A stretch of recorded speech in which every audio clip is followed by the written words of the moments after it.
Buenos días, buenas tardes, buenas noches, de acuerdo al lugar en el cual nos estén escuchando. Hoy tenemos un nuevo programa de La Rueda con un invitado de lujo especialísimo, porque nos va a presentar su libro Trotsky y la cuestión judía, textos inéditos de León Trotsky sobre la cuestión judía, 1903-1940, Marxismo y sionismo, una crítica sobre casi 130 años de existencia del movimiento sionista de la Nakba 1948 a la guerra de exterminio sionista contra el pueblo de Gaza 2023. Estamos hablando de Norberto Malach. Bueno, Norberto, bienvenido. Queremos presentarte a los integrantes del equipo que estamos en este momento presentes, así nos conocemos un poquito. Está Luisa Hadet, Buen día, directora buen día. directora jubilada, docente en ejercicios en educación de adultos. Clelia Gómez, también directora jubilada. Walter Sánchez, profesor de historia y docente en escuelas secundarias. Así que, bueno, para ir conociéndonos entre nosotros. Eh, a mí me gustaría preguntarte, luego mis compañeros van a agregar otras preguntas también, si nos podés contar un poquito, introducir, ¿cuál fue tu objetivo al escribir este libro? ¿Cómo lo fuiste construyendo? Bueno, ¿de qué trata? Por lo menos algunos puntos claves. ¿Y cuánto esto se puede relacionar con la actualidad, con lo que está sucediendo con el genocidio en Gaza? ¿Mm? Así que bueno, como sabemos que tenés 45 minutos, te damos la palabra y bueno, te escuchamos. Bueno, muchas gracias por la invitación. Eh, el libro nació de una lucha constante en relación a problemas de actualidad debido a la conducta del Estado de Israel frente al problema palestino, es decir, frente a la gravedad de la situación de un pueblo que ha sido expulsado de su propia tierra ya hace más de 75 años y que en el curso en la deriva de todo este periodo histórico se ha agravado enormemente la política de exterminio, la política de negación de los derechos del pueblo palestino. Simultáneamente a esto, tuve contacto con una investigadora de Brasil, de San Pablo, quien se tomó el trabajo de reunir un conjunto de textos de León Trotsky sobre la cuestión judía. ¿Y por qué la importancia de ligar esta temática con el presente y con la cuestión palestina? Porque hay quienes interesadamente han dicho que a la luz del holocausto judío durante la Segunda Guerra Mundial, Trotsky, el líder de la Revolución de Octubre, habría tomado posiciones a favor de la instalación de un Estado judío en la actual Palestina. Con la publicación de estos textos, tuve la intención, y creo que eso está logrado plenamente, de demostrar que tal versión o tal conducta de Trotsky es completamente extraña a la experiencia del socialismo mundial y por el contrario, igual que Lenin, Trotsky defendió la política contraria al sionismo y reivindicó los principios de que los problemas de discriminación nacional, discriminación racial, en la época del imperialismo no pueden tener una solución en los marcos del régimen capitalista. La experiencia del movimiento sionista demuestra que, lejos de ser un movimiento de emancipación nacional, de conquista de derechos democráticos para un pueblo, el sionismo se transformó en una muralla de defensa de intereses imperialistas en el Medio Oriente, lo que se ha demostrado y se ha expresado en los últimos 75 años en un conjunto, en una serie de guerras que han agravado sistemáticamente la política que se inició con la Nakba en 1948, cuando se expulsó de lo que hoy es Israel a casi 800.000 palestinos que fueron a parar a la Franja de Gaza y a lo que hoy es Cisjordania y que viven mayoritariamente en campos de refugiados. Bueno, hasta aquí les hago una breve introducción y bueno, escucho las preguntas de ustedes. Bueno, muchas gracias, Norberto. Para la audiencia, que vayan conociendo tu libro, vamos a leer lo siguiente, lo que está en la contratapa de la Declaración Universal de los Derechos del Hombre y la Revolución Francesa a la época de la decadencia imperialista. ¿Quién hizo frente al antisemitismo moderno?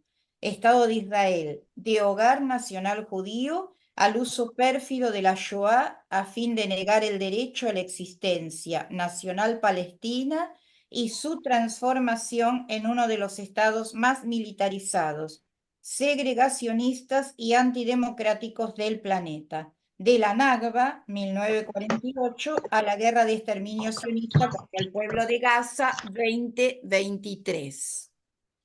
Bueno, buen día Marta, acá acaba de entrar otra integrante del equipo, Marta González, psicóloga. Bueno, ya estamos, Marta, con la presentación. Si podés cerrar tu micrófono, te voy a agradecer, Martita. Sí, sí, sí, ahí lo cierro. Disculpame, tengo la gata acá arriba que me... Bueno, A ver, ay, no, gracias. espera que se abrió. Espera que se abrió. Este, Se me volvió a abrir. Vamos a ir rotando un poquitito por los integrantes del equipo para hacerle preguntas a Norberto, que ha estado con la presentación de su libro en la Biblioteca Sudestada, en Puente Saavedra, en el partido de Vicente López. Y bueno, también si él nos quiere contar cómo le fue en esta presentación, sería muy interesante. Walter, ¿alguna pregunta? ¿Algún otro integrante que quiera preguntar? Sí, yo. Clelia, por favor, te Bien. escuchamos. Buenos días, Norberto. Me gustaría que nos hablaras un poco de Teodoro Herz, porque tengo entendido que la búsqueda de dónde asentarse, que no, en principio no fue exactamente en Medio Oriente, fue una búsqueda a la desesperada, después de unos pogromos terribles que hubo en Rusia, en el sur de Rusia, en la tierra asignada a los judíos. Y eso fue a fines del siglo XIX. Me gustaría que nos comentes algo sobre el fundador justamente del movimiento sionista, que tuvo un carácter muy diferente a lo que luego fue, ¿no? Y yo te voy a agregar otra pregunta, gracias Clelia, porque la audiencia desconoce la historia de lo que es el sionismo. Mismo nosotros también lo desconocemos, salvo escasas personas que estudian y están relacionadas con este tema. ¿Qué es este movimiento nacionalista llamado Bund?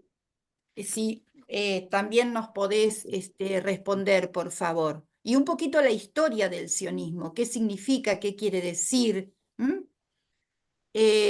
¿Alguna otra pregunta, Walter? Sí, ¿qué tal, Norberto? Un gusto tenerte acá y gracias por estar en el programa. Primero, bueno, una pregunta básica que me surge es, de cara a la audiencia, ¿dónde podemos encontrar tu libro y a dónde, digamos, se te pueden hacer consultas, si tenés redes sociales, si vas a estar en alguna feria del libro, se puede conseguir en algún lugar particular para aquellos que lo quieren leer? Y después me gustaría saber, Norberto, bueno, ¿cuál fue el impacto de la publicación de tu libro? Es decir, ¿has recibido preguntas? ¿Has recibido inquietudes, observaciones? entiendo que estuviste, digamos, exponiendo públicamente tu libro acá nomás en Vicente López. Y bueno, en torno a qué giraron las inquietudes, es decir, ¿cuál fue el recibimiento del público ante tu libro? Porque convengamos que es un tema para el que sabe, bueno, ya masticamos hace mucho tiempo este tema, pero para la gente común termina siendo un tema espinoso. ¿Pero por qué? Porque si uno mira la televisión, los medios, La Nación, TN, están dale, que dale, con el Hamas, y pareciera que el pueblo palestino es el Hamas, bombas y terrorismo. Y entonces, bueno, te quería preguntar, bueno, ¿cuál fue el recibimiento del público cuando decidiste publicar tu libro? ¿Tuviste, digamos, alguna repercusión, alguna devolución por parte de los lectores? Bueno, voy a empezar por esto. El recibimiento fue en principio muy bueno. La distribución del libro fue a pulmón. Muy pocas librerías comerciales aceptaron tomar el libro para su venta, con el argumento de que solamente toman libros a través de distribuidoras. El libro se puede conseguir en las librerías, particularmente de las facultades de la Universidad de Buenos Aires, y en 2 o 3 librerías comerciales sobre la avenida Corrientes. La recepción del libro fue muy buena por parte de gente interesada en la cuestión judía y en el conflicto que ya transcurre durante mucho tiempo entre el pueblo palestino y el Estado de Israel. Dicho esto, me gustaría tomar las otras 2 preguntas que formularon las compañeras, y voy a empezar con la definición de lo que es el movimiento sionista. Teodoro Herzl, a quien se refirió la compañera inicialmente, fue el iniciador, el que comenzó la estructuración de un movimiento dirigido a obtener el derecho a una nación judía. ¿Por qué formuló esta iniciativa Teodoro Herzl? Junto a elementos provenientes de la burguesía judía, fundamentalmente de Europa Oriental, este sector de la colectividad judía, por decirlo de alguna manera, buscó una respuesta a las olas de antisemitismo que se expresaban en esos pogroms que se mencionaron, que buscaba de alguna manera una salida al fenómeno antisemita de esa época en los marcos del mundo capitalista de la época. De este modo, como bien se dijo, ni siquiera se hablaba de la instalación de un Estado judío en lo que hoy es Palestina. Inicialmente, Teodoro Herzl inició negociaciones con los poderes capitalistas de la época, con el Imperio Otomano y con otras grandes potencias capitalistas, dirigido a obtener un lugar en el mundo donde instalar un Estado judío.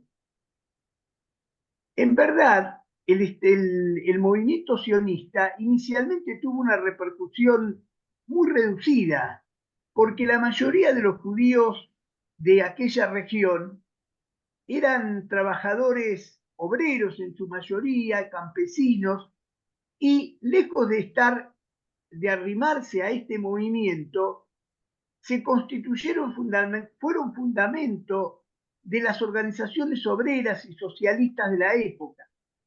Es acá donde corresponde mencionar al Bund. El Bund nació como una fracción del Partido Obrero Socialista de lo que entonces era la Rusia zarista, y que propugnaba el derecho a una formación cultural, el derecho a una emancipación exclusivamente en el plano de las ideas, de la cultura judía, pero negando el movimiento sionista. Es decir, nunca consideraron que la resolución de la lucha contra el antisemitismo se podía alcanzar por la vía de la conformación de un Estado judío. De esta manera, tenemos una realidad en la época, por lo menos hasta la Segunda Guerra Mundial, en la cual el movimiento sionista no alcanzó ningún predicamento dentro de las comunidades judías. ¿Qué fue lo que llevó a darle impulso al movimiento sionista? En primer lugar, aproximadamente sobre el final de la Primera Guerra Mundial, los sionistas obtienen del Imperio Británico, cuando éste ya había desplazado al Imperio Otomano sobre la dominación de Palestina y las tierras que conforman el llamado Levante, Siria, el Líbano, toda esa zona que fue colonia del Imperio Otomano pasa a ser dominio de Inglaterra y de Francia. Inglaterra adopta una resolución que la historia se recuerda como la Declaración Balfour, en la cual establece o declara formalmente el derecho del pueblo judío a tener un Estado propio en Palestina. La finalidad de esta declaración precisamente era combatir al movimiento nacional palestino que bregaba ya entonces por la independencia nacional, es decir, por el derecho del pueblo palestino a conformarse como un Estado propio. Más adelante, en el curso de los años 20 y 30, el sionismo se transforma en realidad en un movimiento que busca arrastrar a los judíos hacia Palestina y encuentra su principal apoyo en los Estados Unidos. ¿Cómo es que los Estados Unidos impulsan al movimiento sionista? En realidad, el propósito era el siguiente. En el lapso entre la Primera y la Segunda Guerra Mundial, Medio Oriente se transforma en una especie de vaca muerta a escala mundial. Lo que hoy se conoce como el mundo petrolero, que tiene su asiento fundamentalmente en el Medio Oriente, en particular en países como la Arabia Saudita, Irak, Irán, esos países comienzan, o mejor dicho, esos territorios que eran dominios coloniales, se transforman en un bocado de cardenal para las potencias imperialistas. El sionismo se transformó entonces en un movimiento que en nombre de emancipar a los judíos buscaba introducir en el Medio Oriente un estado gendarme, una especie de muralla contra los movimientos nacionalistas árabes.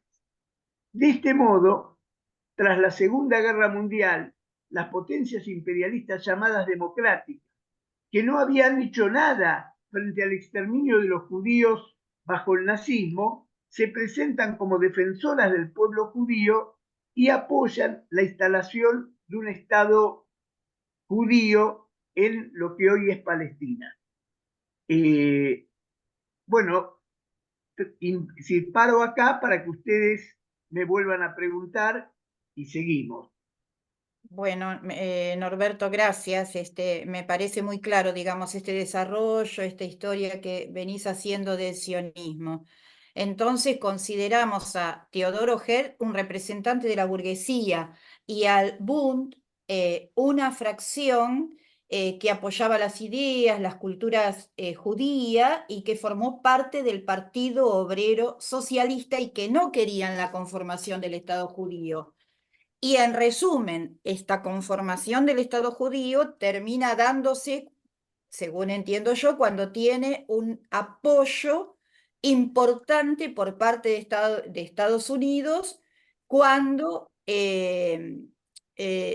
digamos, considerando que en Medio Oriente hay petróleo, ¿no? Sí, sí, entendí bien. Nosotros estuvimos hablando porque esto, digamos, trasladado a la realidad, a la actualidad, en el último programa estuvimos conversando sobre los acampes universitarios que hay en Estados Unidos, que hay en Europa, y cómo la propaganda los acusa de antisemitas, de pro Hamás, de la misma manera que no la hay, pero a cualquier manifestación en contra de Ucrania se va al argumento contrario de plantear que son pro-Putin, ¿no? Entonces, ¿cuán presente está todo esto en la actualidad y en el genocidio que está aconteciendo en Gaza? Si nos querés relacionar un poquito más con la actualidad, y ha entrado Alan Chokler, que bueno, le damos la bienvenida y él luego nos podrá actualizar cuál es la situación que está aconteciendo en este momento en Gaza y cuáles son las perspectivas, ¿m? Como en otros momentos nos ha ido poniendo al tanto de las distintas guerras que están sucediendo en este momento. Bueno, te escuchamos, Norberto. Bueno, en primer lugar, hay que considerar que la acción de Hamás del 7 de octubre no constituye un rayo en cielo sereno. Hamás, con su acción del 7 de octubre, expresó la rebelión del pueblo palestino frente a las vejaciones, a la negación de derechos del Estado de Israel contra el pueblo palestino desde aquel fenómeno que se llamó la Nakba, que en términos del idioma árabe significa la catástrofe. Ese punto, ese evento, significó un golpe histórico de características fenomenales contra el pueblo palestino, que fue expulsado de su tierra para instalar en su lugar al Estado judío. Para que ustedes tengan una idea, a principios del siglo XX, la población judía en Palestina no superaba entre el 5 y el 10% de la población. El movimiento sionista no llegó a llevar más de una minoría de judíos hacia la tierra palestina, y cuando se produce la Nakba, los palestinos eran aún una mayoría dentro de Palestina frente a los judíos que se fueron instalando en el curso de los 20 o 30 años previos. En el curso histórico posterior a la Nakba, Israel practicó sistemáticamente una política que hundía los derechos palestinos. Se apropió de los mejores cursos de agua, de las mejores tierras, y sacrificó y agravó sistemáticamente las negaciones que sufrió el pueblo palestino desde entonces. Para que se tenga una idea, el Producto Bruto israelí es aproximadamente entre 15 y 20, es decir, 20 veces mayor que el Producto Bruto de Palestina. Es decir, estamos en presencia de un movimiento que actúa como un opresor nacional sobre una nación que es completamente oprimida y que sistemáticamente ha sufrido los ataques del sionismo. En este punto, quiero llamar la atención de que el imperialismo mundial y la prensa capitalista acusan a Hamás de una serie de vejámenes, de conductas negadoras de los derechos humanos en Israel, cuando en realidad la acción criminal, lo que vos correctamente denominaste el holocausto contra el pueblo palestino, no tiene ningún tipo de equivalencia con lo que significó el 7 de octubre. La política criminal, la política que casi podríamos denominar equivalente a lo que significó la solución final contra los judíos durante el nazismo, es una política equivalente, es la que se está aplicando en el presente, es decir, un intento de acabar con el pueblo palestino. Si Israel no puede provocar una política de expulsión de los judíos, perdón, de expulsión de los palestinos en su tierra, se debe a que las burguesías árabes de la región son todas ellas cómplices de esta situación que sufre el pueblo palestino. Sin ir más lejos, Egipto ha cerrado sus fronteras para evitar que los palestinos huyan de la barbarie que se está sufriendo en Hamas. Y estamos en presencia en la actualidad de un corrimiento, de un paseo que es completamente criminal del pueblo palestino alrededor de la franja. Los palestinos que vivían en el norte de la franja fueron, es decir, conminados a trasladarse al sur. Estamos hablando de un territorio que tiene aproximadamente 40 kilómetros de largo y no más de 15 kilómetros de ancho. En ese espacio viven aproximadamente 2,5 millones de palestinos que han sido completamente atacados por el ejército israelí con una violencia que es de características criminales. Bueno, a ver, te agradecemos todas estas aclaraciones. Alan, bienvenido. Buenos días, buenos días. Bueno, Alan es licenciado en Historia por la Universidad de Buenos Aires y está haciendo la maestría en Historia Económica, también en la Universidad de Buenos Aires. ¿Querés comentarnos cómo está la situación en Gaza? ¿Cuáles son las perspectivas hacia el futuro de este genocidio que se está sufriendo en Gaza? Y bueno, y lo que te parezca oportuno de acuerdo a lo que venimos conversando, que es un poco la historia del sionismo, sus distintos matices y las repercusiones en la actualidad. Bueno, gracias por invitarme. Primero, quiero aclarar, mi título no es de licenciatura, es de profesorado en historia. Es una pequeña aclaración, pero no importa. Bueno, perfecto. En fin. Segundo, quería decir que el libro de Norberto yo lo estoy leyendo desde verano. Se me encargó hacer una reseña. Es un esfuerzo recopilatorio brillante, porque en general los trabajos de Trotsky acerca de la cuestión judía están dispersos, no es que hay una gran publicación de referencia, así que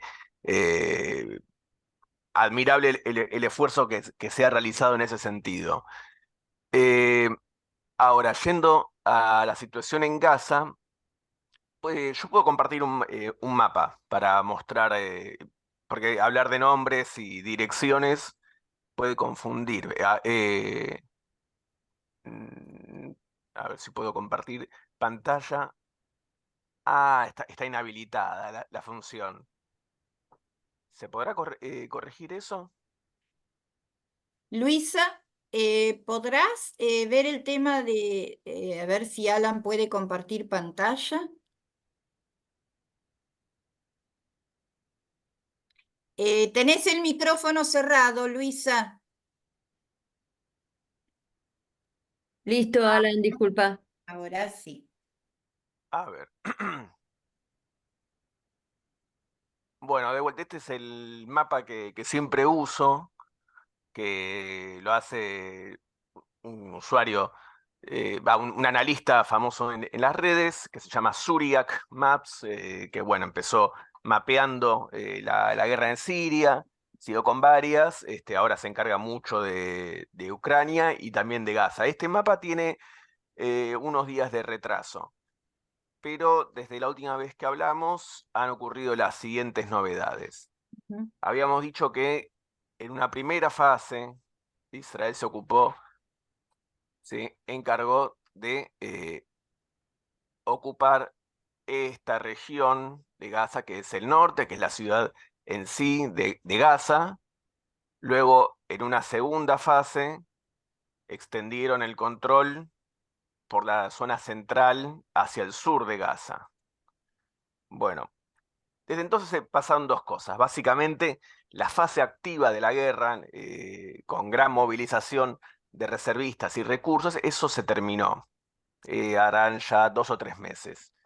las unidades de reserva fueron desmovilizadas y hoy en día solamente operan las unidades regulares, que es alrededor de entre un tercio y un cuarto del total que cuentan las fuerzas israelíes. Pero después de muchas semanas de negociaciones infructuosas en torno a la cuestión de los rehenes que mantiene Hamas, Israel lanzó la anunciada ofensiva sobre Rafah, que es esta zona, que es todo el territorio fronterizo entre Egipto y la Franja de Gaza. A nivel estratégico importa porque a través de Rafah, Hamas mantiene líneas de suministro con Egipto por medio de túneles que a través de los años sirvieron a la economía tanto a la economía civil en Gaza, que estuvo bloqueado de punto de vista formal, pero sirvió al mercado negro, pero también para abastecerse de material bélico. Hacia Rafah terminaron retirándose la mayor parte de la población y también parte importante de los elementos de Hamas que lograron huir de la ofensiva israelí que vino como aplastando desde el norte. De acuerdo a la información oficial que viene del mando israelí, es en Rafah donde quedan los últimos, digamos, batallones funcionales de Hamas, o sea, las últimas unidades militares que pueden operar como unidades, no individuos sueltos. Es decir, que permanece una cadena de mando, permanece una organización que pueden organizarse para luchar como unidades. Entonces, con la excusa de que la presión militar es la única manera para hacer que Hamas libere a los rehenes, se lanza esta operación, que todavía no está lejos de ser terminada, la están desarrollando en un ritmo relativamente lento, pero no, es una suerte de caja de Pandora por la gran cantidad de civiles que fueron desplazados a la zona. Y ahora que se los conminó a retirarse hacia el norte. Es decir, la familia que estuvo acá viviendo en condiciones deplorables desde el punto de vista sanitario, es una catástrofe. Bueno, ahora tiene que volver a desplazarse hacia el norte, donde le espera una situación peor, porque no van a tener otra opción más que ir a vivir entre las ruinas de la ciudad de Gaza y Han Yunis, que están en una condición de no poder eh, apoyar la vida humana, por la forma que quedó destruida la infraestructura civil y las edificaciones. Entonces es una gran incógnita, no es una incógnita, eh, es una incógnita cuánto se van a disparar la tasa de mortalidad de lo que se llama muertes indirectas por la guerra, que en realidad no son tan indirectas. Con respecto desde el punto de vista operacional, Israel también, en paralelo, un segundito, ahí está. En paralelo que lanza esta operación, también adoptó otro procedimiento, y es que ni bien en alguna zona que ya, digamos, había sido liberada por ellos, entre comillas, ni bien elementos de Hamas empiezan a reagruparse en algún lugar, sea cercano al hospital de Shifa, sea en alguna sección de Jabalía, bueno, si ni bien sucede algo de eso, ellos se enteran y lanzan incursiones desde este punto del norte o desde este corredor, que se llama el corredor Netzarim, se ha llamado, que es un corredor que se mantiene, que se construyó durante la ofensiva hacia Gaza y que ahora mantiene la franja cortada en dos. De esa manera controlan el flujo de población desde y hacia la ciudad, pero también es una base operacional. Desde acá pueden atacar hacia arriba, atacar hacia el sur, es decir, donde detectan que Hamas está logrando reagruparse, lanzan estas incursiones, bueno, con sus resultados. Que tengan que lanzar estas incursiones parcialmente desmiente la versión de que se ha logrado desmantelar la estructura militar de Hamas en estas zonas. Es parcial esta desmentida. Por un lado, evidentemente Hamas tiene la capacidad de reagrupar ciertos elementos, en general es poco, pero por otro lado, a mí este procedimiento que tiene Israel de ocupar un territorio, demoler todo lo que encuentra en tanto estructuras militares y operativos, y después retirarse y después volver ahí, me recuerda un poco un procedimiento que tenían los estadounidenses en la guerra contra Japón en la Segunda Guerra Mundial. ¿Cuál era el problema que tenía Estados Unidos en islas como Iwo Jima? Bueno, los japoneses estaban escondidos, se podían refugiar en un sistema de túneles y cuevas muy difíciles de destruir. Entonces, ¿qué hacían? Atacaban una posición en superficie durante el día, eliminaban las unidades japonesas que estaban ahí, durante la noche se retiraban, sabiendo que los japoneses tenían que reocupar esa posición, y el día siguiente volvían a atacar y volvían a destruir a la unidad que había reemplazado el día anterior. Esto lo llamaban procesamiento. Es decir, que es la forma de forzar a que el enemigo saliera de las cuevas, saliera de sus posiciones protegidas y se expusiera de vuelta al ataque. Bueno, a mí este procedimiento me recuerda mucho eso. Pero lo cierto es que la guerra se está estirando.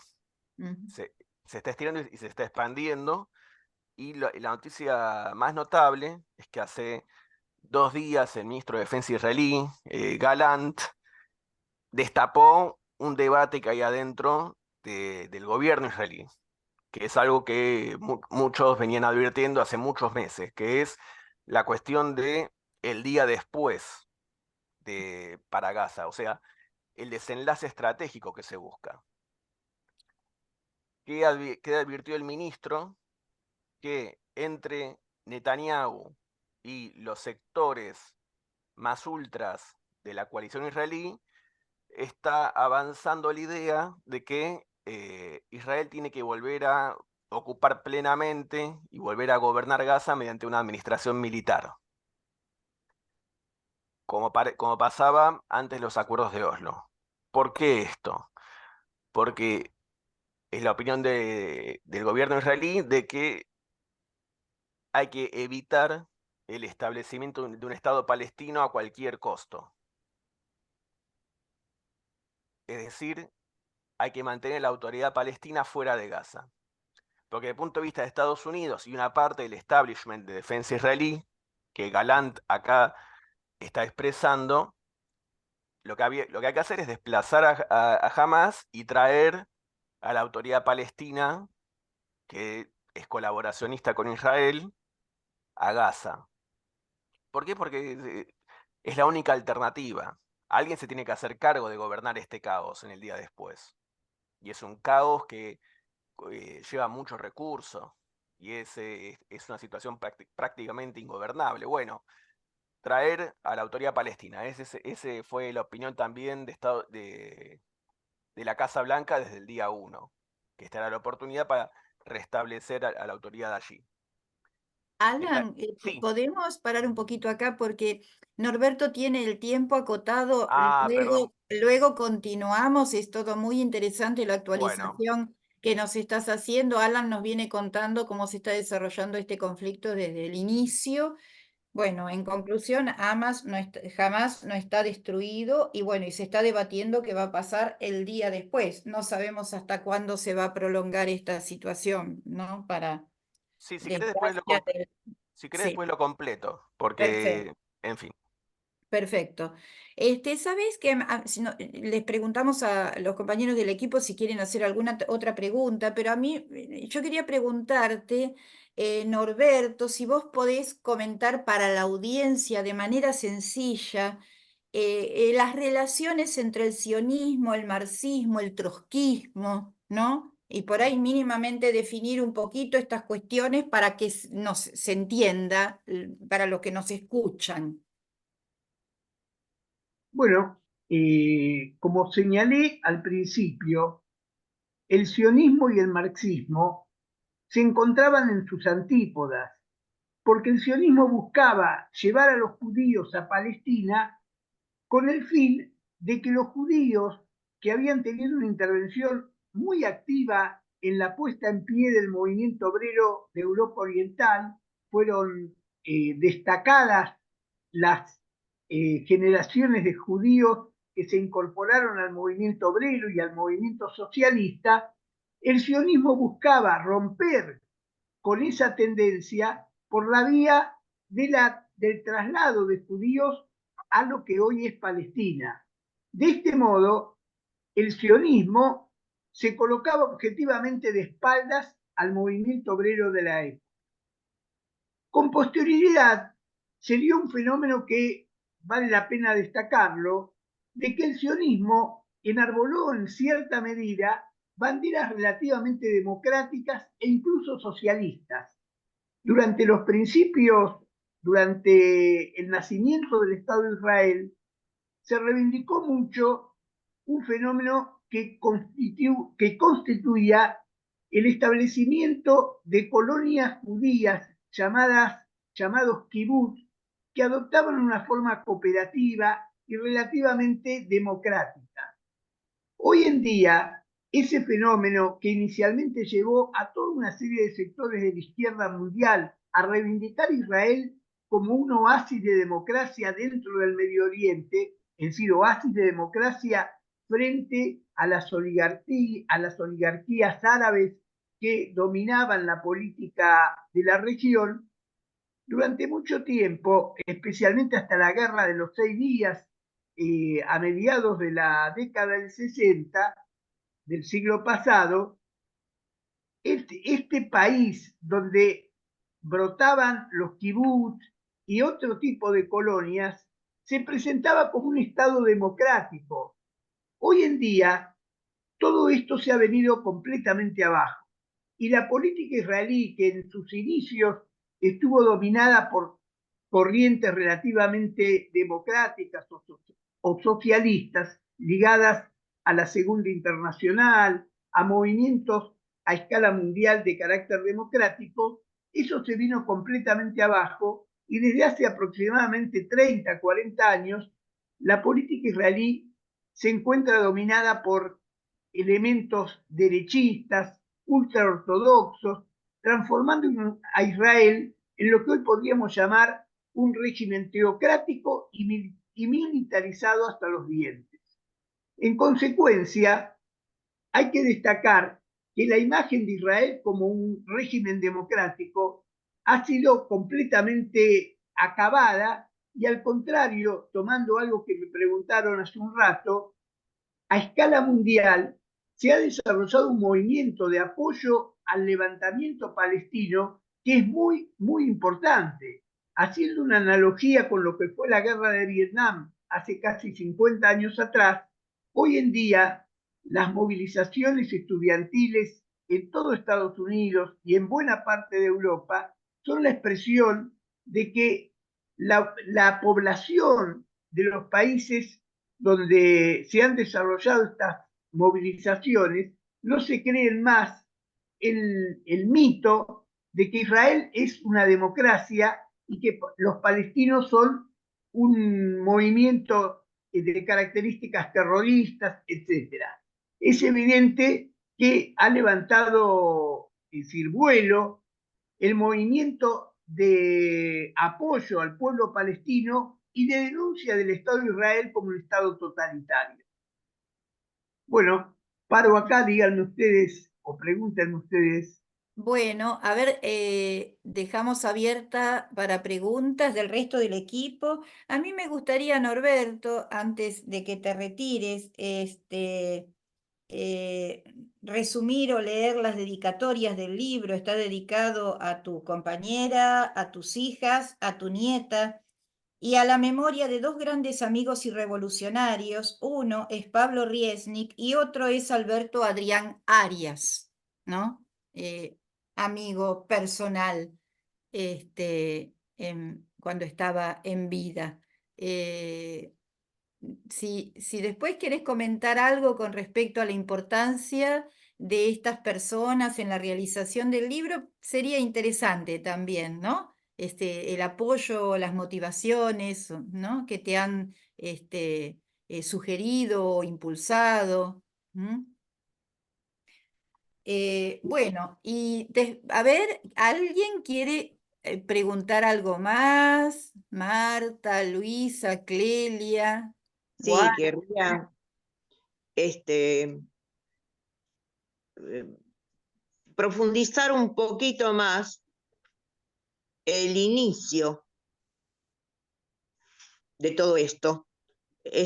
Hay un dicho que dice, estos barros son de aquellos lodos, porque no podemos escamotear el hecho de que el Estado de Israel fue un poco la fundación sobre las culpas de toda Europa y del mundo. No podemos olvidar la persecución a los judíos antes de la Segunda Guerra Mundial, durante la Segunda Guerra Mundial y después de la Segunda Guerra Mundial. Los grupos de judíos liberados de los campos de concentración, los que quedaban, deambulaban por Europa sin tener espacio, pidieron refugio en diferentes países y les fue negado. También antes de la Segunda Guerra Mundial, cuando ya las leyes nazis excluían a los judíos de toda participación normal dentro de la sociedad, hubo pedidos en muchos países para ser alojados y les fue negado. No se puede olvidar la desesperación de familias enteras que llegaban a Israel, a lo que ahora es Israel, y el mandato británico los mandaba de vuelta a la boca del lobo. No los aceptaron tan tranquilamente los ingleses dentro del territorio de su mandato.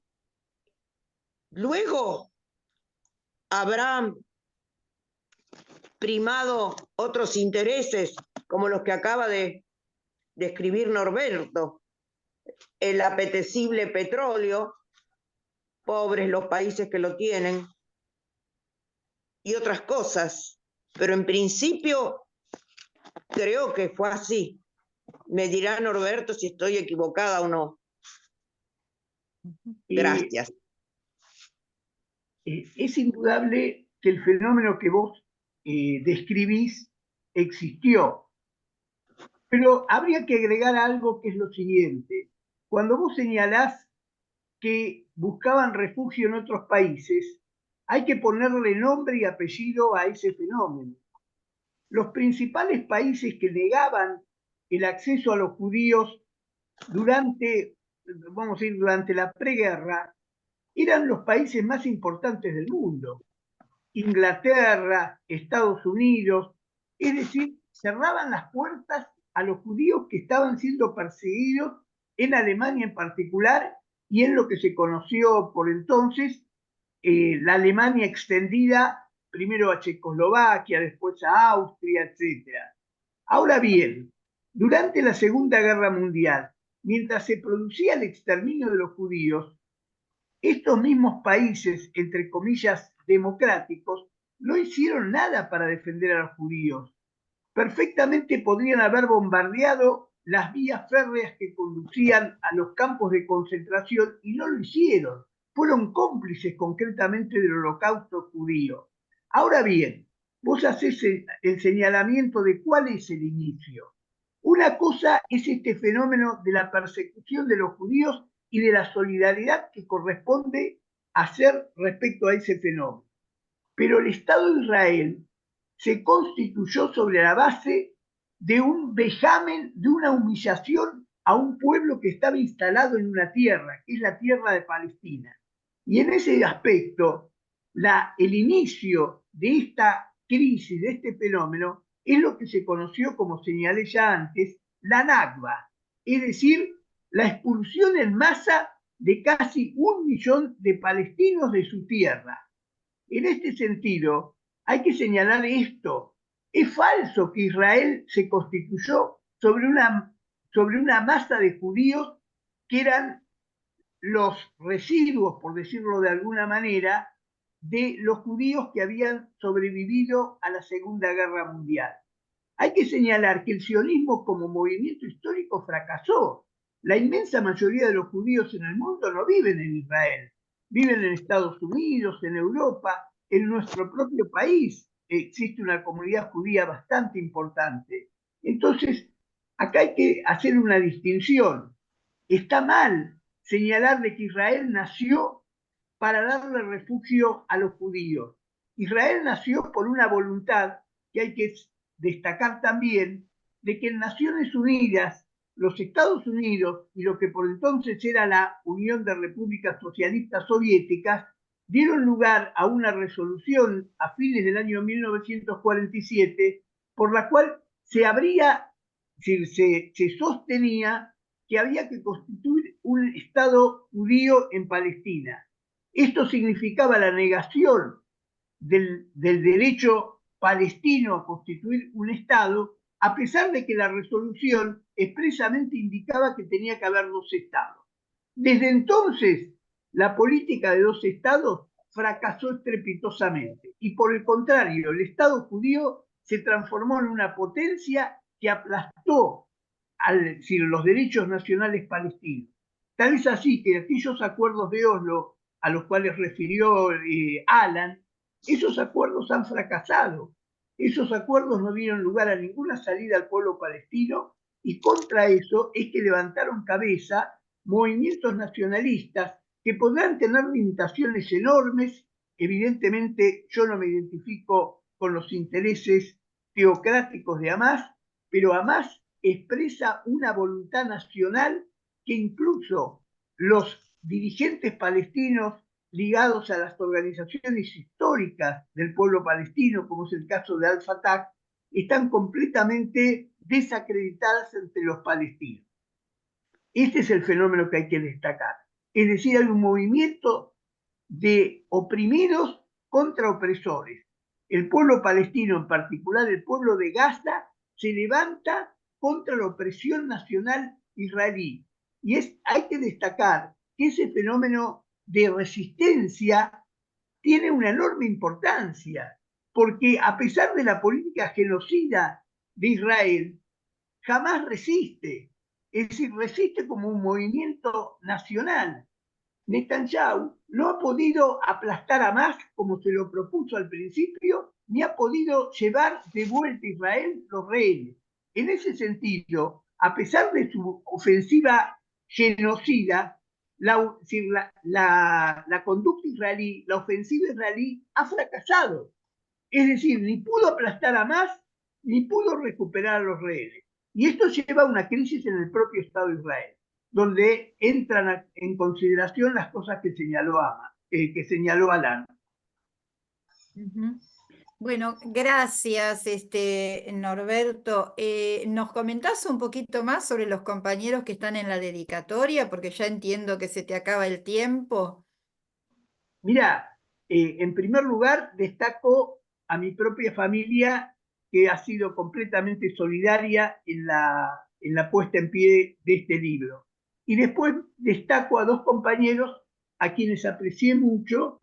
Uno es Pablo Riesnik, que fue profesor de la Universidad de Buenos Aires y dirigente de lo que se conoció como el Partido Obrero, y hoy se reivindica en lo que es política obrera, y Alberto Arias, a quien conocí personalmente, que fue un gran compañero, ustedes lo deben reconocer, publicitó o publicó diferentes textos, libros de literatura y una revista de la cual él fue el principal promotor, que fue Signos del Topo.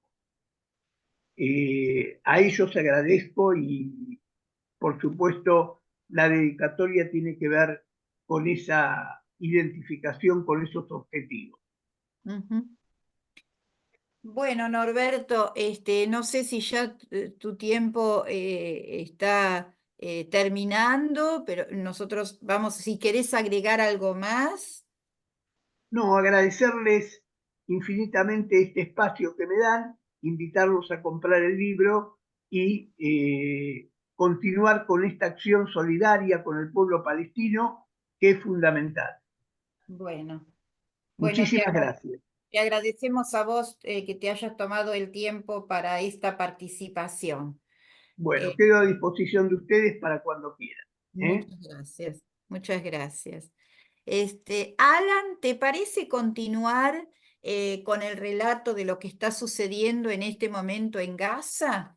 Dale, después quisiera atender, después de eso, algunas cuestiones que mencionó Norberto acerca de la cuestión judía y el sionismo, que creo que Ujú. tengo algo para sumar.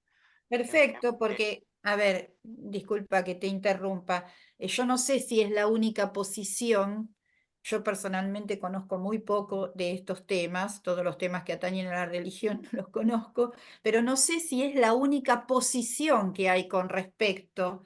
Obviamente la de Norberto ha sido muy clara y él la ha dejado por escrito y nos la ha comentado. Pero bueno, vendría muy bien también tus aclaraciones. bueno, eh, yo venía diciendo, claro, Norberto hizo referencia sobre el final de su intervención, que está ahora la disputa en torno a qué se busca, cuál es la finalidad que se busca en Gaza. Que el gobierno israelí está dividido con el tema, que la fracción que está siendo mayoritaria, para ellos el mal mayor es que retorne la autoridad palestina a Gaza, porque eso abre las puertas a la independencia en la fórmula de Oslo, es decir, un Estado palestino funcionando en Cisjordania y en Gaza. Eso, la vida política entera de Netanyahu se puede resumir en tratar de matar el acuerdo de Oslo. Por más que Israel lo firmó, por más que está comprometido, desde que Netanyahu es primer ministro, todas sus acciones van en torno a hacer que la existencia de un Estado palestino independiente y que exista en paralelo a Israel sea imposible en la práctica. Bueno, después está la Casa Blanca, que está asociada a un sector del establishment de seguridad israelí que prefieren que jamás sea reemplazado por la autoridad palestina. Y ahí está la disputa de por qué cada tanto la administración de Biden bloquea el suministro de armas a Israel. Es por esta disputa. Yo calculo que Netanyahu está especulando con un regreso de Trump en unos meses, porque Trump eh, tiene una visión con respecto a Palestina completamente congruente con el diseño que tiene Netanyahu y la extrema derecha en Israel, que consiste en que nunca va a haber un Estado palestino de ningún tipo y que mientras tanto hay que permitir a Israel continuar y profundizar la colonización de los territorios bíblicos en Cisjordania. Entonces, lo que yo entiendo es que Netanyahu necesita hacer tiempo hasta que vuelva Trump, porque Trump viene con los cheques en blanco. Trump fue, bueno, el movimiento que hizo durante su primer mandato de mudar la embajada estadounidense de Tel Aviv a Jerusalén, movimiento que ahora sigue Milei, bueno, es una señal en este sentido. Em, entonces, bueno, la administración de Netanyahu, a ver, la cuestión de los rehenes al fin y al cabo es una cuestión secundaria para ellos. Puede ser una espina con respecto a lo que pasa con la opinión pública israelí, pero si uno habla con las figuras de extrema derecha que están con Netanyahu, para ellos los rehenes que hay hoy en día en Gaza son, en el mejor de los casos, bueno, eran los progres que vivían al lado de Gaza y que eran potenciales traidores nacionales. En estos términos se refiere la extrema derecha israelí, a los elementos democráticos o progresistas de la sociedad. Y en el medio, ¿qué va a pasar? Entre no poder, porque Israel tampoco puede permitir que jamás se restablezca como autoridad política en la Franja de Gaza. Que de hecho, permitir eso fue una iniciativa política de Netanyahu, y eso de coexistir durante décadas con Hamas, porque era funcional a ellos sí, porque mantenía la Franja de Gaza y a Cisjordania divididas políticamente. Y creían que Netanyahu, bueno, no es una cuestión personal, pero toda su tendencia tenía la idea de que esta situación se que podían seguir pateando la pelota indefinidamente. Es decir, bueno, como está Hamas, no se puede hacer ningún tipo de negociación. Como no hay negociaciones con los palestinos, no se les concede absolutamente nada en términos de derechos nacionales. Y mientras tanto, seguimos colonizando Cisjordania. Creían que eso lo podían estirar hasta el infinito, hasta que ocurrió lo del 7 de octubre. Ahí se dieron cuenta que quizás no fue tan buena idea alentar que Hamas se constituyera como gobierno estable en Gaza. En fin, entre estas dos alternativas, ninguna resulta deseable para el gobierno israelí, ni que vuelva Hamas, ni que llegue la autoridad palestina. Entonces, por descarte, avanza la idea de implementar una administración militar. El ministro de Defensa, Gallant, lo que advierte es que esto no puede suceder de ninguna manera, porque establecer una administración de este tipo va a ser un drenaje de recursos enorme para Israel y que va a ser insostenible en términos de tropas que necesitan para mantener bajo ocupación a los 2 millones de palestinos, recursos que van a tener que desviar para Gaza, etc. Lo que opina la Casa Blanca y lo que opina esta parte del establishment israelí es que esto es tirarse a un pantano, no es funcional. Y tampoco es algo que se puede estirar hasta el infinito tampoco. Una ocupación militar no es legal. El poder ocupante puede tener ciertas obligaciones legales para los ocupados, por ejemplo, proveerlos de electricidad, educación, servicios básicos, etc., pero no tiene ningún tipo de legitimidad con ningún criterio. Entonces sería otra de las artimañas de Netanyahu, que son que tienden a tener una visión más cortoplacista. Entonces, ¿qué es lo que se está avanzando en la práctica? Bueno, que en la Franja de Gaza lo que va a gobernar no va a ser ni Hamas, ni Fatah, ni Israel. Lo que va a gobernar es el caos.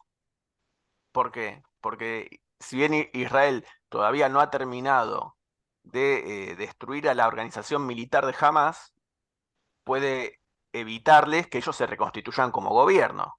¿Cómo? Bueno, estirando la guerra, haciendo estas incursiones, etc. Y jamás puede prevenir que Israel instale un gobierno colaboracionista, sea por medio de Fatah o con palestinos de Gaza, figuras relevantes que por ahí Israel los elige a dedo para conformar una administración amigable. Bueno, jamás también puede evitar que eso suceda, también continuando con sus esfuerzos de guerra, o directamente apuntando a los palestinos que se sospeche que estarían por entrar en una administración de este tipo. O sea, ambos bandos pueden bloquearse mutuamente y ninguno puede imponerse en el largo plazo. Ahora, en la visión del caos, de que la Franja de Gaza no la puede gobernar nadie, bueno, es un escenario tipo Somalia. Vaya uno a saber lo que pasa. Seguramente hay cabezas en los servicios de inteligencia israelíes, con la gente de Netanyahu, que quizás dicen, bueno, al fin y al cabo, el caos es el mal menor, porque con esto seguimos dándole motivos a los palestinos para que migren. ¿Quién quiere vivir en algo así durante quién sabe cuánto?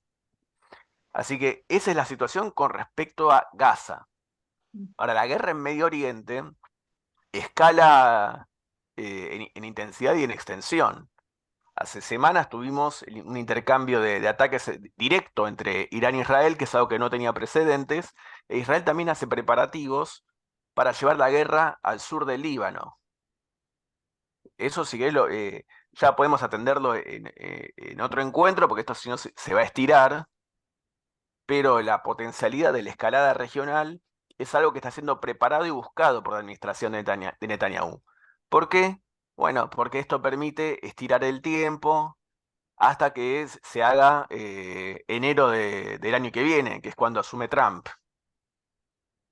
Trump, yo especulo que quizás baja a Ucrania en la lista de prioridades y seguramente va a volver con más intensidad sobre la cuestión de Irán.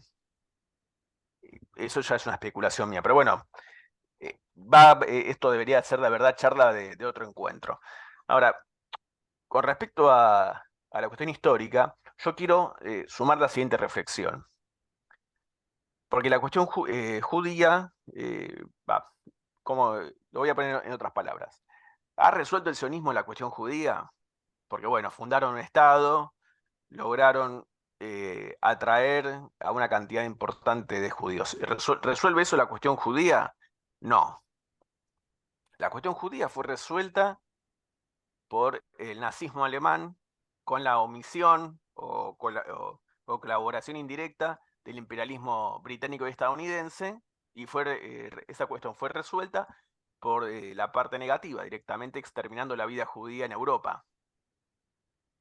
Es decir, el sionismo no solucionó nada, no por una cuestión de no poder oponer resistencia, sino que si la cuestión judía existía como fenómeno al interior de las sociedades europeas, la propuesta de marcharse de Europa no enfrenta esta tendencia. ¿Me explico? Quiero ver si esta idea queda clara. Eh, yo sostengo que la cuestión judía se enfrentaba eliminando las bases materiales del antisemitismo en las sociedades de origen. Ujú. No yéndose a un rincón, sea Palestina, sea algún lugar de África, etc. Porque la propuesta de Herzl es, bueno, a ver, voy a simplificar el planteo. El planteo es, bueno, acá nos van a matar en algún momento u otro, vámonos, a donde sea. Sí, Y aparte es una cuestión, una misión imposible, porque todo el mundo no se puede ir a un pedacito chiquito de tierra. no, supongamos que era un pedacito más grande. Bueno. No importa, era una cuestión inmanejable. Herzl y toda esta primera oleada del sionismo especulaban que trabando relaciones con con las potencias imperiales, bueno, algo iban a conceder, algún rincón en algún lugar, porque en este momento el Imperio Británico abarcaba todo el mundo. Tenían colonias en África, tenían colonias en el sudeste asiático, etcétera. Bueno, la idea era, bueno, algún terrenito le sobra, porque la mayor parte de la superficie mundial eran colonias europeas, no eran estados independientes. En el libro de Malach hablan que se pensó en Uganda. Claro, Uganda era el plan A. Mm. Ahora, Inglaterra y las potencias coloniales no tenían colonias por deporte. Se apoderaban de territorios porque les interesaba de una manera concreta. ¿Por qué lo van a ceder? Sea judío, sea a cualquier otro pueblo perseguido. Bueno, solamente lo podían ceder con la garantía de que ellos, de que se independizara, siga gestionando en favor de los intereses coloniales. Entonces, desde el principio, cuando el sionismo formula esta alianza con el imperialismo, ya se está colocando con el límite de que va a tener que ejercer, digamos, como una especie de administración indirecta de este tipo de intereses. Bueno, y al fin y al cabo, los británicos tampoco tenían ninguna urgencia por darle a los sionistas la gestión del territorio mandato de Palestina. No por el petróleo. Ahí no hay casi que, bueno, hasta hace pocos años se empezó a encontrar yacimientos en el mar Mediterráneo de gas natural, etcétera, muy importantes, pero no hay una gota de petróleo en el territorio mandato británico. Y los británicos tampoco necesitaban petróleo para su industria en la escala que los norteamericanos sí la necesitaron después de la Segunda Guerra Mundial. El valor estratégico de la zona del mandato de Palestina es la ubicación, que es una conexión terrestre entre Asia y África, y que también por eso ejerce un control en las rutas comerciales marítimas, por ejemplo, por el canal de Suez. Es decir, los británicos, si uno mira el mapa de dónde pusieron bandera, siempre va a ver que, bueno, las Islas Malvinas, siempre son lugares que controlan el flujo de las rutas marítimas. Y también, bueno, después el control más territorial de la ex colonia en India, que de ahí sí sacaban recursos concretos. Pero bueno, a ver, si los británicos, y también los franceses tienen este patrón, que los estados que se establecen en la descolonización, que sea en África o en Medio Oriente, están gobernados por clases sociales completamente ligadas, comprometidas políticamente con la política colonial, es decir, que se sigue haciendo colonialismo por otros medios, por más que después, bueno, tiene una banderita de independencia. Eh, en fin, un segundo que yo me había anotado acá algunas cositas. Bueno, A mí me parece muy importante, a ver si luego abrimos, a ver si quienes quieren intervenir sobre esto. Esto que vos decís de eliminar el antisemitismo, como todos los prejuicios existentes desde mucho tiempo y sobre todo desde la conformación del capitalismo en las sociedades actuales, ¿no? Y que la gente pueda convivir con diferentes religiones, con diferentes orientaciones sexuales. Yo me había notado algunos acontecimientos, me corro un poquito la realidad nacional. no, también, espera que quería, ahí me acordé lo que me faltaba. A Dale. ver, ¿qué pasa con el antisemitismo y Israel de hoy en día? ¿En qué aporta Israel su política con respecto a combatir el antisemitismo hoy en día en las sociedades? Porque obviamente sigue habiendo antisemitismo. Sí. Eso es innegable. Eh, bueno, en la medida que la política de Israel es tratar de asociar a todos los judíos del mundo en la empresa de negar todo derecho nacional a otro pueblo, esto lleva a los judíos en el resto del mundo a un aislamiento completo de la sociedad. No solamente con respecto a los antisemitas de toda la vida, sino también incluso de las personas incluso más racionales. Porque sí, a ver, uno ve las declaraciones que vienen de los órganos comunitarios, de un apoyo rabioso a la guerra en Gaza, de declaraciones que realmente rozan y cruzan lo indefendible. Bueno, en la medida que los judíos, que Israel constantemente hace propaganda entre los judíos para asociarse a esta cuestión, bueno, lleva a los judíos a aislarse de las personas que no son antisemitas. Porque alguien que no tiene una mentalidad racista, obviamente ve a la cuestión palestina y dice, ¿cómo están ustedes, los judíos, apoyando esto? Con toda la historia de opresión nacional. Esto va en contra de su propia historia. ¿Cómo es posible? Bueno, la línea del sionismo hoy tiende a que los judíos se dividan de la izquierda. Porque si uno escucha las declaraciones que vienen de los funcionarios, etcétera, que son cosas lunáticas, ellos dicen que el antisemitismo es la izquierda, el antisemitismo es el socialismo. Entonces se trata de vuelta. Si los judíos se aíslan de la izquierda y de los sectores progresistas en cada sociedad, ¿con quién se quedan? Sí, aparte en Europa fundamentalmente por todo el tema de la inmigración y por los históricos prejuicios y por la construcción del enemigo, se ha ido virando a que el enemigo son los árabes, a que los enemigos son los musulmanes. Bueno, es esto lo que esgrime la extrema derecha europea en este momento, ¿no? Bueno, y en esa divisoria, la línea política del sionismo, ¿dónde coloca a los judíos? ¿Del lado de los inmigrantes, en defensa de sus derechos, etcétera? ¿O con los nazis que quieren echar a los inmigrantes al mar? Es decir, hay una línea que lleva a los judíos a negar, digamos, a renegar de su propia historia. Porque de eso lo que deberían hacer es el sentimiento de solidaridad con las otras minorías. ¿Puedo decir algo? Sí, Clelia, por favor. Hay muchos judíos que no son así. Hay muchos judíos que protestan por la actividad y la actitud del gobierno de Israel en este momento, aún dentro de Israel.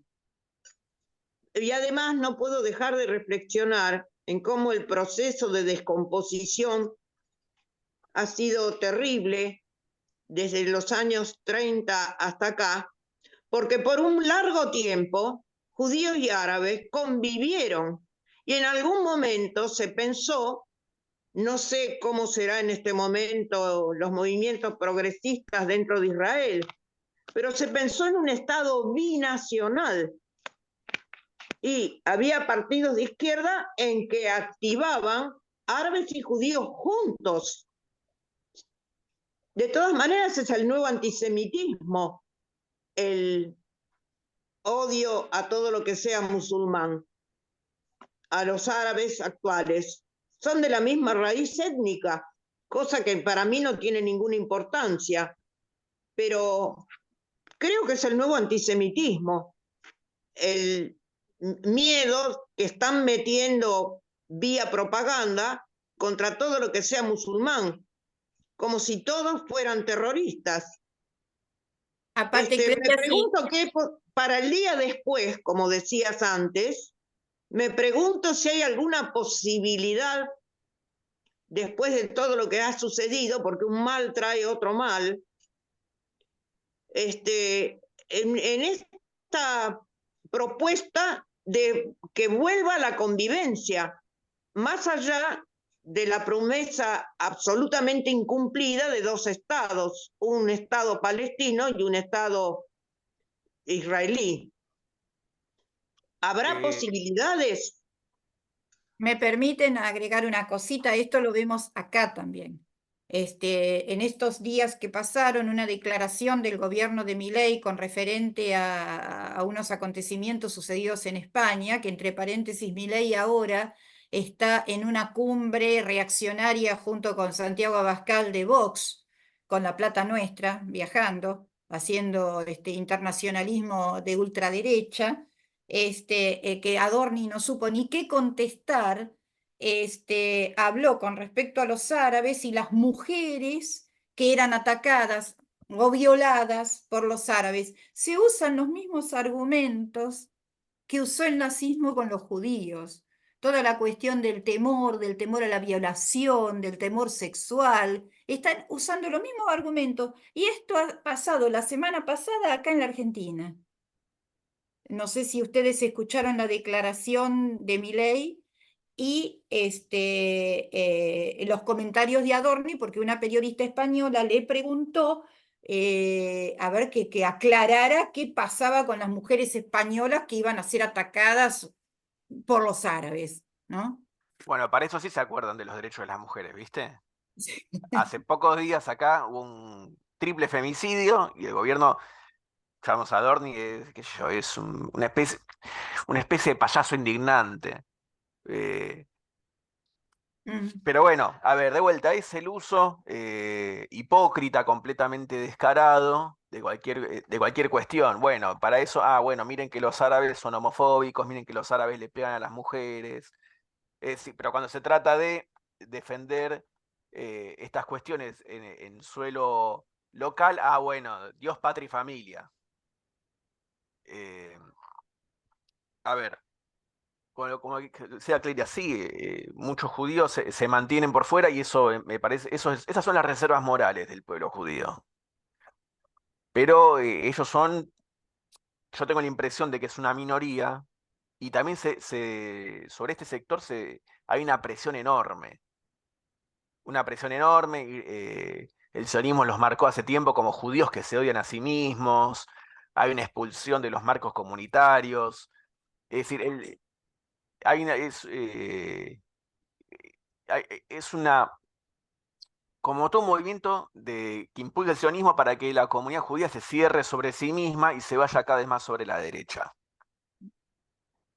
Es una presión muy fuerte que hay con eso. Eh, ¿Cómo se combate? Bueno, con una política clara. No, no evitando caer en estas cuestiones de, bueno, invadimos Gaza por el bien de las mujeres de Gaza, porque ahora a los de Hamas no les van a pegar más. Qué sé yo, ese tipo de ridiculeces que se desmonta fácilmente y que no pasan del nivel de- de experto en marketing del que la formula. Eh, un segundito, siempre se me olvida como la última oración, como que me queda en la punta de la lengua y se me olvida lo que iba a decir. Eh, Sí, bueno, lo voy a dejar acá. Alan, mientras, bueno, recordás lo que ibas a decir, te puedo hacer un par de preguntas aprovechándote que estás acá, Dale. que tiene que ver en realidad con lo que dijiste, porque estamos viendo, bueno, grandes rebeliones populares a lo largo del mundo, sobre todo en Estados Unidos, universidades, incluso de élite, como Harvard, como Columbia, la lucha que están haciendo los estudiantes universitarios es impresionante. Pero ahora, puertas adentro, los trabajadores israelíes, una vez que ya ha pasado una cantidad de tiempo, ¿no? Con respecto a la guerra que se está teniendo, ¿hay algún tipo de reacción? Es decir, al principio hemos visto marchas muy raquíticas, muy poco numerosas, que venían generalmente de los parientes de los detenidos por el Hamas, pero que han sido marchas muy raquíticas y que han sido aplastadas. ¿Cuál es la reacción hoy del pueblo israelí una vez que ya ha pasado el momento y creo que está claro para todo el mundo que el gobierno de Netanyahu le importa tres bledos los 20, 30, 40 ciudadanos israelíes que están en manos del Hamas? ¿Hay algún tipo de reacción más masiva? Y la Bueno, segunda pregunta que te sí. quiero hacer, otra preguntita. Desde acá, lo que estamos viendo es, bueno, que el ejército israelí avanza sobre Gaza casi de manera arrolladora. Y vos, digamos que estás hilando fino, ¿hay algún tipo de resistencia por parte del pueblo palestino? Es decir, en cuanto a la guerra, digo, ¿no? Si hay bajas israelíes, hay contraofensivas, digamos, ¿hay algún tipo de reacción, por lo menos de un sector que de alguna manera con los recursos que tiene, pero combate la ocupación militar?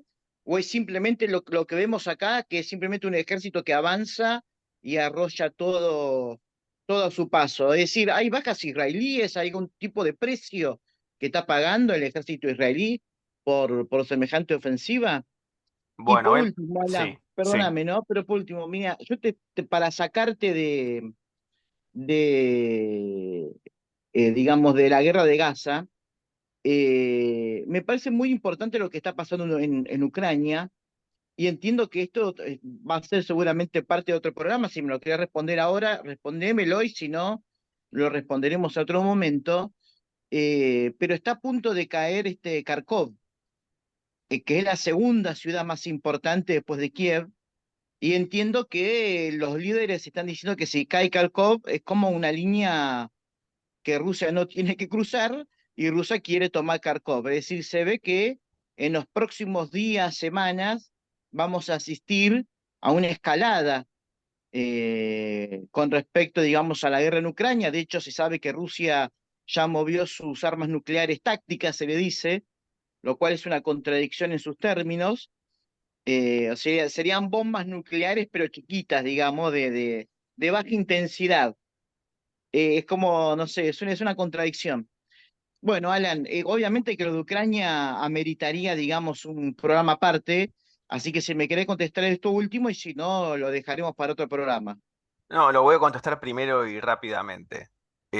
Primero, los rusos se las arreglaron para construir una ambigüedad operativa. ¿Qué quiere decir eso? Que nadie sabe muy bien lo que van a hacer. Es como jugar al póker.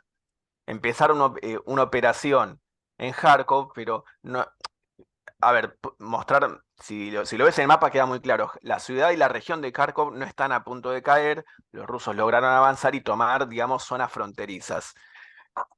Por el momento, ¿qué es lo que se puede observar? Que esta es una operación para atraer refuerzos ucranianos a la zona, que los ucranianos tengan que debilitar la línea en otros lados, porque ellos ya tienen una escasez de fuerzas y de personas. Bueno, entonces tienen que dejar más debilitadas zonas en el Donbass, en el Zaporilla, etc. Es decir, que este es un esfuerzo, es un amague para debilitar a Ucrania en otros lados y que esto permita que los rusos avancen en otros lados. Por el momento es eso. No es que hay involucrada. En fin, a ver, no voy a hablar de números ahí porque ya habría que explicar cosas. Ahora, el tema de las bombas nucleares, de las armas nucleares tácticas. Los rusos siempre las tienen en su territorio. No hay indicativos de que ellos piensen usarla en Ucrania porque no es que están en un estado de colapso militar. Si enfrentaran algo de ese tipo, ahí sí que podrían recurrir a algo así. Se llama arma nuclear táctica, por, más allá de la intensidad, porque el objetivo es tirarla sobre unidades militares, no para borrar ciudades del mapa. En fin, eso igual hay que atenderlo en otro programa. Ahora, los números, un segundito, los números oficiales israelíes actualizados a mediados de febrero. Sí, ellos todo el tiempo están publicando si tienen muertes, si tienen esto, si tienen lo otro, pero hacia finales de febrero de este año tuvieron los siguientes cantidades de muertos y heridos. Desde el 7 de octubre, en general, en todo el territorio israelí, tuvieron 566 muertes en combate. Eso es los muertos del 7 de octubre, más los muertos de la operación terrestre en Gaza, más los muertos con los intercambios que tienen con Hezbollah en el norte. 566 en total, de los cuales los que son propios de la operación en Gaza después del 7 de octubre, en su momento en este reporte eran 229, hoy ya, ayer conté 274. De una fuerza militar que puede llegar a contar con 300 o 400 mil personas, no es un precio relevante. Es muy duro para los familiares, es grande con respecto a incursiones pasadas, obviamente, pero estamos hablando de 274. Y cada 6 meses se gradúa una nueva camada de soldados que se entrenan como conscriptos. Entonces, que ese número se reemplaza. No es una cantidad que lleve en el balance neto, en una reducción de fuerzas israelíes significativa. Entonces, 274 era ayer. Y eso contando accidentes operacionales. Hubo un episodio que un tanque israelí vio que de una ventana de un edificio salía el cañón de un fusil, dispararon y adentro habían soldados israelíes. Entonces, todo un escuadrón, chicos de 20, 21 años, 5 muertos de una, 7 heridos, cosas así. O sea, contando, ni siquiera es en el combate con Hamas, es todo lo que pasa ahí, que hubo episodios de fuego, amigo. Después, de vuelta, volviendo a los números de febrero, tenían hospitalizados en situación grave 30, en condición intermedia 227 y heridos con heridas no graves 87. O sea, en febrero tenían total de 344 hospitalizados y heridos desde la guerra, un total, o sea, desde el inicio de la guerra, un total de heridos soldados de 2.882, que estaban en situación grave 434, en situación intermedia 764 y en condición no grave 1.684. De vuelta, a ver, en cantidad de heridos, sí, el número es más grande, eso es más o menos una buena parte de lo que sería una brigada, pero la gran mayoría de los heridos se recuperan y pueden volver a trabajar, pueden volver a tener desempeño militar. Un segundito. Ahora, claro, 2.882 en total. Eso es, de vuelta, con el 7 de octubre, con la operación terrestre y con los intercambios con Hamas. De estos 8.882, los heridos adentro de la Franja de Gaza fueron hacia febrero 1.326. O sea, 1.300, que ahora, no sé, serán 1.400, más o menos, 1.400, 1.500 heridos. Después hay otra cifra. Los heridos por accidentes. Adentro de la Franja de Gaza, 391. Accidentes, no sé, soldados que por ahí tuvieron un accidente y se dispararon en el pie con el fusil, 24. Accidentes tipo automovilísticos, 31. Otros, no sé, alguien que se le cayó una munición de artillería en el pie, que esas cosas pesan 50 kilos, 45. Es decir, no son números que te hagan pensar que eh, que no pueden seguir, que Israel no puede seguir o no puede mantener la intensidad de las operaciones. En ese punto de vista, esto es lo táctico. En ese sentido, ellos lo hacen relativamente bien desde un punto de vista militar. Ahora, con respecto a los palestinos, es complicado. Eh, es complicado porque en cualquier tipo de conteo es difícil distinguir a los combatientes, o sea, lo que serían blancos militares legítimos desde el punto de vista de la ley de la guerra, de los civiles. ¿Por qué? Porque los combatientes, sean de Hamas o de cualquier otra organización, no usan uniforme.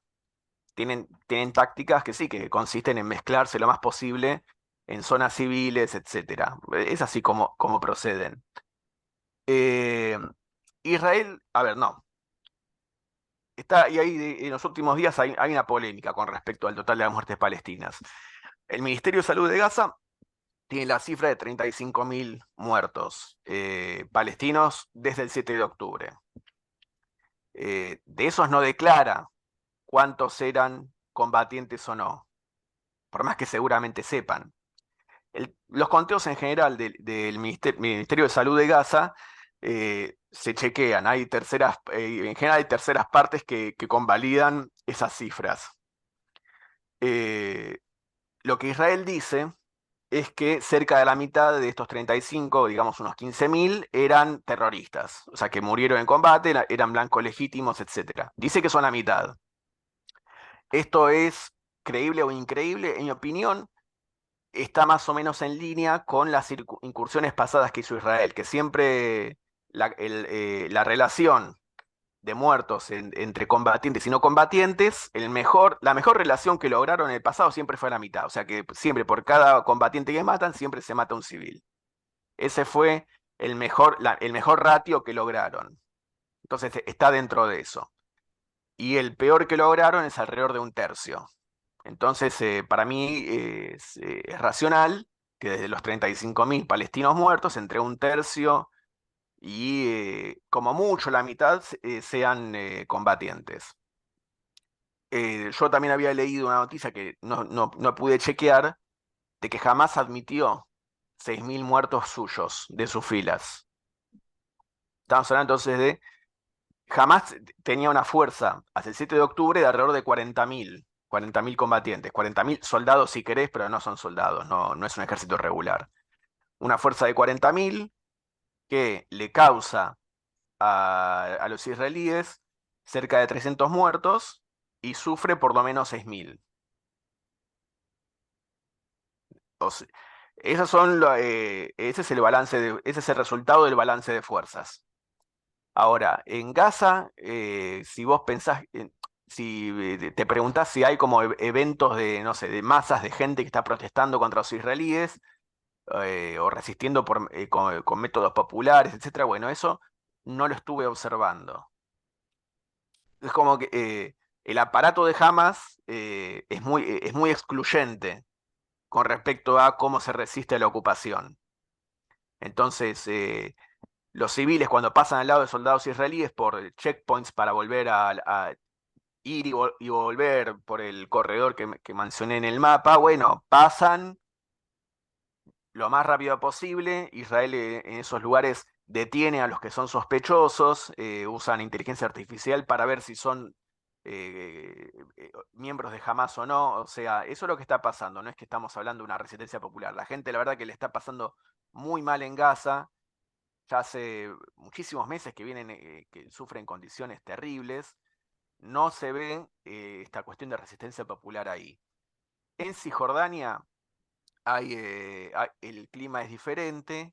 Si tenés alguna protesta, en general, bueno, hay también Israel mató a una cantidad muy grande de palestinos o que estaban armados, etcétera, pero no es que son enfrentamientos entre dos formaciones como es en Gaza. Por ahí, en algún pueblo, ahora no me sale el nombre, hay alguna milicia palestina, gente que se arma, etcétera. Bueno, Israel también lanza incursiones más de tipo policiales y los detiene a todos y también hay muertos. Por ejemplo, en los funerales de eso sí tenés alguna expresión más masiva, eh, pero por ahora tampoco pasa por ese lado. En Israel, protestas de los palestinos israelíes, en general no vi. Eso no sucedió. Lo que sé es que desde el 7 de octubre ellos están con mucho miedo, porque hay un clima de revanchismo muy grande. O sea, los sectores eh, más ultras sionistas de la derecha están con sed de sangre hace mucho tiempo, y entonces los palestinos en Israel, que en el pasado han protestado, tengo entendido que se quedan en su casa. Escuché anécdotas de muchos que dejan de ir al trabajo, que renuncian, que se encierran. Y con respecto al público israelí, las protestas que hay ahora son más grandes, o sea, tienden a crecer, son protestas alrededor de vuelta de la cuestión de los rehenes, pero no hay protestas diciendo como pasaba en Vietnam, bueno, estamos perdiendo muchos soldados, paremos con esta cosa sin sentido. Bueno, eso por ahora no surge, y bueno, tiene que ver con que si bien Israel perdió casi 300 soldados, eso no alcanza para movilizar por sí mismo a grandes masas del pueblo contra la guerra. Lo que sí avanza de manera más sostenida es la crisis de la coalición gobernante, por la cuestión que dije antes, más a nivel estratégico. En la medida que se abre eso, hay sectores que sin ser de izquierda, sin ser progresistas, sí levantan voz contra Netanyahu, se lo critica en la prensa, se habla de que por ahí está tratando de conducir la guerra por motivos personales, eso sí procede un poco más. Pero bueno, ese es el estado de las cosas. Alan, Sí, brevemente, ya que estás con el tema de los números, pero este número de 300.000 soldados entre los rusos y ucranianos muertos, ¿es verídico esa cifra? yo creo que es mucho más alto. Es más alto aún, Sí, porque yo creo es que es una mucho. masacre no de población civil, pero de jóvenes. Sí, Porque, según me comentaron, a los rusos les pagan muy alto para ir a la guerra y a los ucranianos directamente los secuestran, que los más o muchachos menos, sí, están más o menos es así. con un sistema implementado por los israelíes para detectarlos en espacios públicos, porque obviamente dan otras direcciones, no están cuando los van a buscar y los agarran de la calle y los meten en no sé en qué, en un tipo secuestro y aparecen en el frente. Mira, Eh, no creo que sea un sistema israelí porque están teniendo muchos problemas. bueno, Eh, por eso pregunto, es lo que a ver, eh, me habían a, comentado, que era un sistema de detección de caras de rostro. a ver, no se necesita un sistema de ese tipo para ver, bueno, en tal plaza se ven 30 hombres en edad militar, vamos ahí a ver si los chupamos y los mandamos al frente. No se necesita, o sea, digamos que el método que se ve en Ucrania es bastante más de vieja escuela. Mm. No descarto que haya algún algoritmo de producción israelí actuando ahí, pero en general no me parece. Todo el sistema de movilización ucraniano es bastante caótico y cada vez más draconiano. Que esas fueron una serie de reformas que se acaban de votar hace poquitas semanas o meses, que lo que hace es ampliar la franja etaria que puede ser movilizada de manera no voluntaria, y también se agravaron todas las penas para los que esquivan el servicio militar. Y también lo que han hecho hace menos días es suspender los servicios consulares en las embajadas ucranianas afuera sobre todo en Europa, para los hombres en edad militar. ¿Qué quiere decir? Que si vos tenés un problema que tenés que renovar el pasaporte y estás en Alemania, en la embajada de Ucrania no te atienden más. Entonces se generan las condiciones legales para la deportación de hombres a Ucrania. O simplemente, bueno, sí, están chupando gente de cualquier motivo, de cualquier manera. Eso habla de una desesperación, porque de que ya empiezan a medir que el desgaste que están sufriendo en vidas humanas está minando las posibilidades de conducir operaciones militares o de mantener el nivel actual en el futuro. Los rusos tienen una población 5 veces mayor, lograron movilizar la industria en un sentido militar y están pudiendo pagar, no es que se están endeudando hasta la nariz con Estados Unidos para sostener la operación. Bueno, o sea que, en pocas palabras, los rusos pueden sostener las operaciones militares en esta intensidad o incluso mayor, los ucranianos cada vez menos. Ese es el balance general. Pero bueno, si querés, lo atendemos de vuelta en otra reunión. Con respecto a la cantidad de muertes, es todo muy poco confiable, porque las estimaciones para guerra de Ucrania están por todos lados. Yo ya creo que lo mencioné en otro programa. Hay una iniciativa de la BBC que cuenta los rusos muertos con nombre y apellido. Creo que ahora debe estar por 80.000, que es bajo. Yo creo que deberían ser más. Es una impresión mía, pero tampoco puedo decirte cuál debería ser la cifra. Con los ucranianos es más difícil, porque no tenés ONGs supuestamente neutrales que cuenten cuántos ucranianos van muriendo. Y hay muchos que directamente están desaparecidos. Hay muchos familiares que directamente pierden la comunicación y nunca saben qué le pasó al esposo o al padre. Hay modelos matemáticos de estimación que yo creo que, bueno, son inferencias muy indirectas. Hay uno que calcula entre 400 y medio millón de ucranianos muertos. Pero bueno, son estimaciones matemáticas. No es que hay prueba fehaciente. Bueno, gracias, Alan. No, de nada. Es simplemente, digamos, para reflejar una masacre que está aconteciendo en el corazón de Europa, y Europa desmovilizada. No, al Sí. revés, están movilizados para que los ucranianos peleen hasta el último ucraniano. Bueno, me refiero a la población, que no hay movilizaciones en contra de la guerra. Y es que, Eso a no. ver, yo me pongo medio como no abogado del diablo, pero tratando de entender el otro lado. La cuestión palestina tiene mucho más folclore en la izquierda. Y a nivel general, la izquierda tampoco aborda la cuestión de Ucrania de una manera más o menos consistente. Hay sectores muy importantes de la izquierda que tienen en Ucrania el apoyo a la OTAN en nombre de la autodeterminación de Ucrania. Así hay un escenario de una confusión mucho mayor. También, bueno, las protestas pro-palestinas en Europa vienen acicateadas por la movilización de la población musulmana. Es decir, hay otro recurso. Claro, decía Walter, el MST, izquierda socialista. Sí, bueno, es un patrón que lo vemos con otras guerras como la de Siria. En todo caso, la confusión que puede haber en la izquierda con respecto a la cuestión palestina viene por una cuestión más teórica o de por dónde vienen posibles soluciones, etcétera. Pero bueno, no me quiero meter en eso ahora tampoco. Bueno. Pero en general, a ver, es muy común que en Europa tenga gente progresista que sea pro-palestina y pro-ucraniana a la vez. Pro-ucraniana con la línea que dije antes. Por la línea ideológica de que Estados Unidos es la democracia y que, bueno, de esa manera en Ucrania defendemos esto, pero en Palestina defendemos otra cosa. En fin, es más ensalada y bueno, es parte de la crisis de la izquierda en general. Ujú.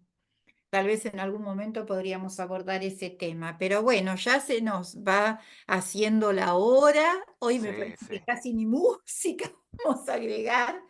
Me gustaría que cada uno de los integrantes del panel nos dé un cierre. Marta ya se tuvo que retirar.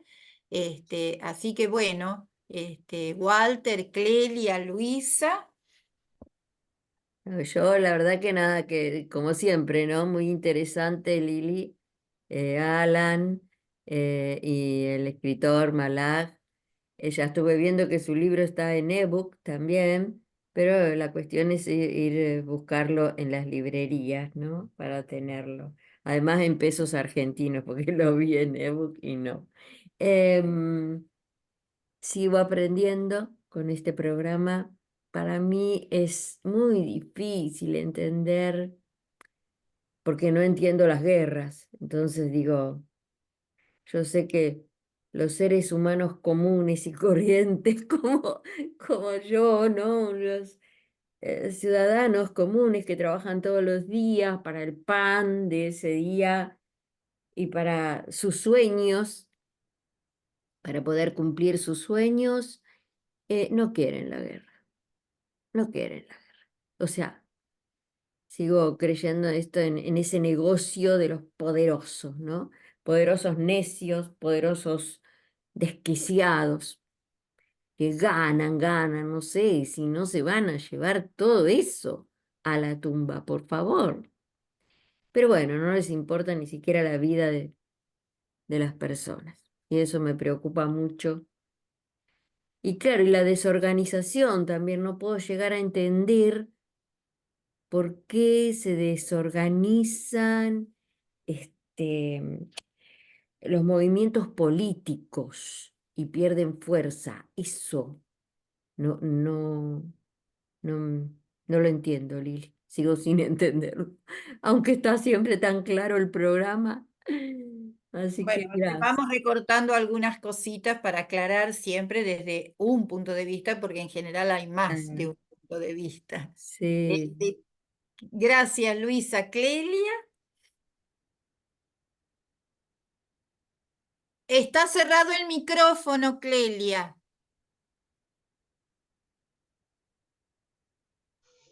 Me olvidé de que lo había cerrado. Muchísimas gracias a todos y especialmente a los invitados que han aportado tanto. Como reflexión final, bueno, cada vez pienso más que esta organización mundial que tenemos en naciones competidoras entre sí fue un invento para disgusto, como dicen en el campo. Para disgusto.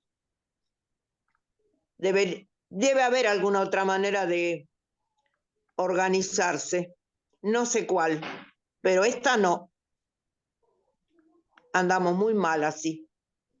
Y veo avecinarse muchas tormentas con Irán, Israel, China y Rusia ahora son vistas como peligro mundial. Esa es la propaganda que se hace por los medios. En fin, ojalá me equivoque. Y todos armados hasta los dientes. Algún día van a usar eso que tienen. Bueno, Bueno, gracias, Clelia. nada más. Antes de cederle la palabra a Walter y a Alan para el cierre del día de hoy, a mí me gustaría comentar que en el próximo programa nos va a acompañar China, que ya estuvo en otra oportunidad para tratar los temas docentes, pero en este caso específico porque en San Telmo, capital federal de la República Argentina, un hombre incendió el lugar donde residían 4 chicas lesbianas, 3 de las cuales murieron quemadas, ¿no? Entonces, Ah, está todo el tema de que algunas personas alentadas por los discursos del odio que provienen del Estado amenazan o pasan directamente de las palabras a los hechos. Y recalco otros dos acontecimientos que sucedieron en esta semana. En el profesorado 39, los chicos estaban haciendo una clase pública y un señor amenazó con pasarles el auto por encima. En los mismos días en Misiones, los docentes están haciendo huelga por sus salarios y porque les quitaron el FONID como a todos. Y un gendarme amenazó con dispararles con su escopeta. Entonces, de parte de las fuerzas de seguridad se esgrime un autoritarismo que está encuadrado en el protocolo de represivo de Patricia Bullrich. Pero todo esto, digamos, relacionado con que es tan importante trabajar la base simbólica y las representaciones sociales que están metidas en la cabeza de la gente, por supuesto, alentadas por los poderosos y difundidas por los medios de comunicación, porque de las palabras se pasa a los hechos. Y dentro de esto, bueno, acá en el día de hoy hemos hablado del antisemitismo, del antirreligión musulmana, de los árabes en este momento que está tan en boga, esgrimido por la extrema derecha en Europa, la lesbofobia, la homofobia, todas esas representaciones y esos discursos que socavan la posibilidad de convivir entre todos pacíficamente, ¿no?